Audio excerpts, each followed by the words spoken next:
गरीब किसान की कहानी पार्ट 4। बाजार का दिन।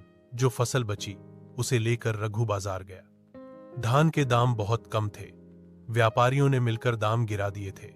रघु ने कहा, इतने कम में बेचूंगा तो खर्च भी नहीं निकलेगा।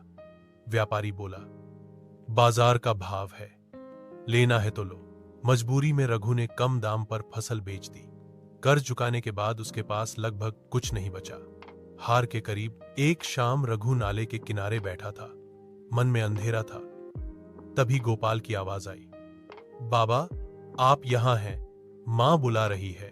बेटे का चेहरा देखकर रघु का दिल भर आया।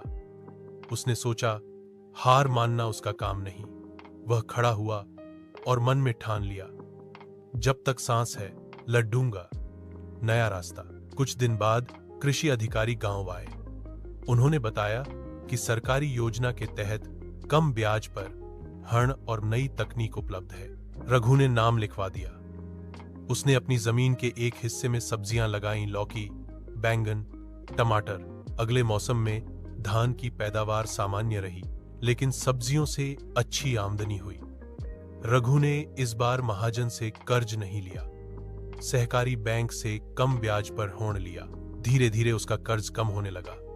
बच्चों की पढ़ाई भी ठीक चलने लगी। कुछ साल बाद रघु गांव में एक मिसाल बन गया। वह दूसरों को भी नई खेती के तरीके सिखाने लगा। निताई महाजन ने हंसकर कहा, अब तो तुम्हें उधार की जरूरत नहीं पड़ती। रघु ने शांत स्वर में जवाब दिया, अब मैं बचत कर रहा हूं। एक दिन पके हुए धान के खेत में खड़ा रघु सौंधी खुशबू महसूस कर रहा था। पास में कुसुम थी, बच्चे दौड़ रहे थे। रघु बोला, यही मिट्टी हमें जिंदा रखती है। कुसुम मुस्कुराई, मिट्टी और तुम्हारी मेहनत। रघु ने आसमान की ओर देखा। बहुत तूफान आए, बहुत मुश्किलें आईं, लेकिन उसने हार नहीं मानी। शिक्षा, गरीब होना पाप नहीं है, हार मान लेना ही असली हार है।